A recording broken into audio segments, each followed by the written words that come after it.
Kasi po, ang rule ho kasi ng sponsor po ay tumulong. Ito liliwanagin ko po Baka may mga sponsor na sumusobra, no?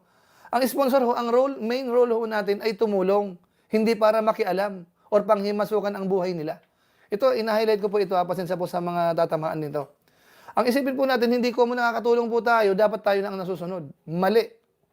Bida-bida tayo, no? Pag gagawin ang ginawa ko natin. Ang pagtulong ay pagtulong lang. Kahit na hindi mo pinadangay Kalinga Prab yan, masasabihin pangatwiranan natin, pagtulong pa rin po. Sige, patawarin na natin. Sige, palusutin na natin yan. Sige, tulong ka. Wala kang tiwala kay Rab, wala kang tiwala kay Kalinga Prab. Sige, bigay mo. Tulong mo naman yan, pera mo naman yan. Pero hindi ibig sabihin, kayo ang masusunod. Ayun, magandang hapon sa lahat. Sa mga Kalingap supporters, Kalingap subscribers, ayan, magandang hapon sa inyong lahat. Guys, samahan nyo ako at gawa natin ng reaction. Itong live ni Sergio Lai Paunil patungkol ito doon sa mga sponsor. Dahil nga pumayag na si Nanay Imelda na matutuloy na ang Franjoy. So guys, dito kukuha lang tayo ng maiksing video clips at gawan din natin ng reaction. Ito yung real talk ni Sergio Lai Paunil, no? Patungkol sa mga sponsor para siguro maiwasan na rin ang problema. Pero bago tayo magpatuloy guys, ayan, paki-subscribe po muna ang ating YouTube channel, Bobby TV 143. At siyempre guys, huwag niyo pong kalimutan, no, ang channel ni Kuya Bal, Kalinga Prab, at siyempre ang lahat ng mga reactors at mga Kalinga partners. Okay, so tuloy na tayo. Dito guys sa live ni Sergio Lai, no, maganda to magandang pinaliwanag, no, pinaintindi ni Sergio Lai Paunil yung patungkol, no, sa role ng isang sponsor. Maganda ito kung mapapanood ninyo at tatapusin ninyo ang video ito, makakatulong ito at maunawaan ninyo ang sinasabi ni Sergio Lai Paunil. So ito guys, tuloy natin itong video ito. Ibang part nun. Pero ang importante po dito, mga kabayan po natin, kung i-analyze po natin yung statement ni Nanay Imelda, wala na ho siyang pagtutol ho sa Franjoy. So good news na ito. No, doon sa mga nagsasabi na may tumututol daw si Nanay Imelda, ito ang sabi ni Sergio Lai Paunil, malinaw, no? Ulitin natin guys, pa doon sa mga hindi pa nakakapanood. Ang sabi diyan, kung atin pong uulit-ulitin yan, aaralin natin yung stand ni Nanay Imelda, maliwanag ho na hindi na sa tutol ho kay Fran. Bagamat ang sabi niya po diyan ay na kay Joy. Ano po, si Joy, kung ano daw ang gusto ni Joy, ano siya? So malaking bagay, no, na sa totoo lang, malaking bagay pag pumayag ng magulang, kahit sabihin natin na nasa kay Joy na yan, pero kung ang magulang niyan ay pumapayag na at hindi na humahadlang, malaking bagay talaga yan. Nakakaluwag. Ika nga, no, mukhang mababawasan yung humahadlang sa pag-vlog ng Franjoy. Okay lang sa kanya. Ano po? So, siyempre po, kung sa part naman ni Joy, sabi ko nga po nung nakaraan, sa tingin ko naman po, kung sa part po ni Joy, parang wala namang problema na si Fran po ang kanyang makapartner. Dito nga po sa mga seryeng ginagawa ng Team Kalingap. Di ho ba? So, sa madaling salita po, kung i-analyze natin, sa part ni Joy, walang problema. Okay? Sa part naman ni Nanay Imelda sa ngayon, wala ring problema. So, solve na. So, palakpakan natin guys. Yan. Salamat naman. Salamat kay Nanay Imelda at mukhang pumayag na nga, no? Sabi nga ni Sergio Lai, wala nang problema. So, sa kay Joy, wala nang problema. Kay Nanay Imelda, wala nang problema. So, wala na talagang hadlang ito. Oo. Ano po? Ngayon, binanggit natin na ilang sponsors na ayaw kay Fran. So, dito tayo guys, ayan. Kasi ang ating thumbnail dyan, patungkol ito sa mga, sabi nga ni Sergio Lai, sa mga sponsor.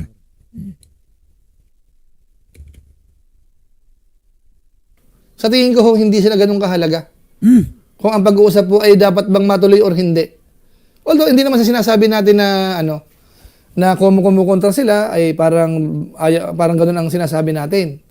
Kasi po, ang rule ho kasi ng sponsor po ay tumulong. Ito liliwanagin ko po Baka may mga sponsor na sumusobra, no? Ang sponsor ho, main role ho natin ay tumulong. Hindi para makialam. Yun, nakuha talaga guys. Ayan. So tumpak, no? 100% yan. Ang role ng sponsor, sabi ni Sir July Paunil, tumulong. Tumulong. Alam niyo ba yung salitang tulong? Hindi para mangialam. Or panghimasukan ang buhay nila. Ito, ina-highlight ko po ito, pasensya po sa mga tatamaan nito. Ang isipin po natin, hindi ko mo nakakatulong po tayo, dapat tayo na ang nasusunod. Yun. Ang linaw sabi ni Sir July Paunil, huwag niyo pong isipin na pag nakatulong na kayo, kayo na ang masusunod. Hindi, dito guys, nililinaw ni Sir July Paunil, ano ba talaga ang role ng sponsor? Mangialam ba? Manghimasok ba? Dito sinasabi ni Sir July, ang sponsor, ang role talaga, tumulong. Yun lang ang sinasabi ni Sir July. Tulong, hindi para mangialam. Mali. Bida-bida tayo nung pag ganun ang ginawa ko natin. Ang pagtulong ay pagtulong lang. Kahit na hindi mo pinadaan kay Kalinga Prab yan, masasabihin pangatwiranan natin, pagtulong pa rin po. Sige, patawarin na natin. Sige, palusutin na natin yan. Sige, tulong ka. Wala kang tiwala kay Rab, wala kayong tiwala kay Kalinga Prab. Sige, bigay mo. Tulong mo naman yan, pera mo naman yan. Pero hindi ibig sabihin, kayo ang masusunod. Yan. Guys, huwag niyo pong masamay na itong topic ni Sir July Paunil. Sana wag kayong mangbas kasi ito, kinlaro lang po talaga. No? Mas maganda nga ito naklaro ano ba talaga ang roles ng isang sponsor, saan ba siya pwede, ano ba ang kanyang pwedeng galawan. So dito, nilinaw ni Sir July na pag-sponsor ka, tutulong ka lang. Maliban doon, wala na, hindi ka na pwedeng pangimasukan mo pa ang buhay ng beneficiaries, pakialaman mo pa ang buhay ng vlogger or buhay ng nagdidirect sa nagbablog sa beneficiaries. Ang linaw dito ang sabi ni Sir July, no? Pagtulong lang talaga. Hindi ibig sabihin, didiktahan nyo ang pamilya. Huwag kayo kay Fran. Mali po yun. Hindi pwedeng konsentihin po yun, mga kabayan po natin. Sana malinaw yun Sana malinaw po yun. Ang sponsor, pagtulong lang yan. Kahit sa Kalinga po, kahit sa ibang mga charity vloggers. Tulong ka, di tulong ka. Pero hindi ibig sabihin, pasusunurin mo na siya. Lalo kung hindi naman sa'yo nagpaalala sa'yo, hindi naman nanghingi sa'yo yung kung sino man po ang tinulungan mo. Wala. Huwag niyo pong isipin na lahat dadaanin sa pera. Hindi. Ayun. Maganda ito guys na nilinaw ni Sir July kasi siyempre no, makakatulong ito para sa gustong tumulong. Di ba sa mga gusto pang tumulong sa mga beneficiary ni Kalinga Prab, ito maganda pong napag-usapan ito sa live ni Sir July na ganito lang dapat pag tutulong ka, pag sponsor ka, pag nagbigay ka o nagpaabot ka ng tulong, hanggang doon lang sana. Huwag mo na pong panghimasukan talaga o huwag ka na magpabida-bida na pakialaman mo pa ang beneficiary o yung digdidirect ng pelikula. Malinaw no? Ang linaw, ang ganda nito, marirefresh ulit, no? Doon sa mga gustong tumulong, sa magbibigay pa ng tulong, no? Maganda. Ang punto lang dito guys, ayon sa aking pagkaunawa, ito nire-remind ni Sir July para naman maiwasan na magkagulo uli. Kumbaga, ito pala sa ngayon pa lang, alam mo na pala ang role na ang sponsor para pagtulong lang, mag-isip ka na kung ano ba talaga ang pakay mo. Tutulong ka ba o manghimasok ka?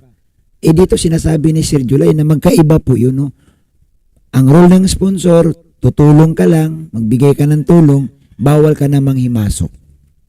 Kapag ganun po ang pananaw po natin, wag na kayong tumulong. Yan. So ang sabi ni Sir July, kung ganun po ang inyong pananaw na magpabida-bida at manghimasok sa mga beneficiaries, ang linaw ng sabi ni Sir July, wag na lang kayong tumulong. Bakit to sinasabi ni Sir July?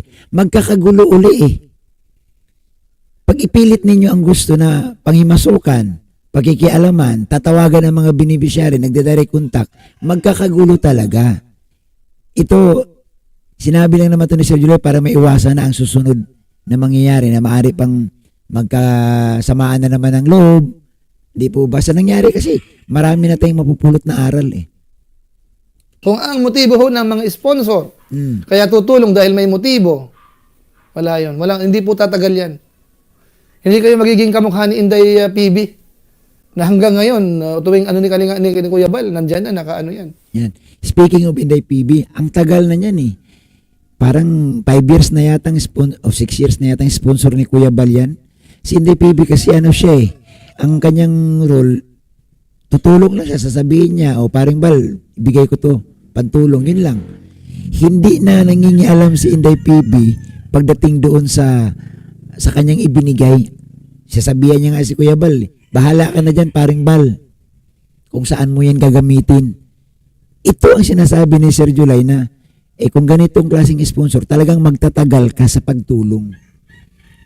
Kasi ang motibo mo lang talaga, tumulong. Ang sinasabi rito ni Sir July na, kung kagaya kanina na, kung ang pagtulong mo may motibo ka, hindi ka magtatagal.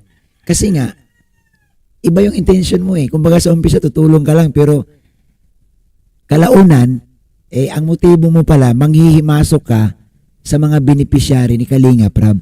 Ito ang sinasabi ni Sir July Paunil. Maganda po talaga ito guys, no? Sa mga nanonood, no? Hindi po ito yung tipong sinisiraan ni Sir July ang mga sponsor. Hindi po, nililinaw lang ito ni Sir July. Hina-highlights niya na, kung sponsor ka, pagtulong ka lang, kagaya na Sir July, kagaya ng Koos. Sa kanila, pag nangangailangan ng tulong si Kalinga Prab, si Kuya Bal, sa pabahay, magbibigay lang sila ng 50,000, 60,000. Hindi naman na nila tinatanong na, para kay, bahala na yan si Kuya Bal, bahala na si Kalinga Prab. Yun yung pagtulong na sinasabi ni Sir July. Wala ka na dapat ibang gagawin pa. Huwag ka na magturo. Huwag mo hawakan ang beneficiary. Huwag mo hawakan ang vlogger. Kung gusto mong tumulong. Ngayon, kung ang intention mo ganito, huwag ka na lang daw tumulong. Mahirap. Mainam to, no? Habang maaga, no, nagbibigay na si Sir July Paunil ng paalala, no, sa mga gustong tumulong. Mas maganda rin naman talaga na mayroon na nagpapaalala sa ngayon pa lang.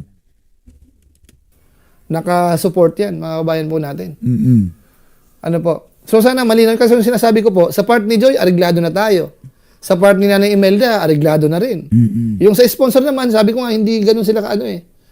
Hindi naman sa walang karespeto. Pero kung sila kayo makikialam, huwag niyong pansinin yun. Yan.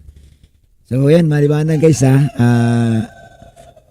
Comment kayo dyan guys sa baba, no, sa ating comments. Kung kayo sang-ayon dito sa pag-usapan natin, no, magbigay din kayo ng inyong mga opinion. Malaking bagay po yan. At huwag niyo pong kalimutan i-like ang ating upload video.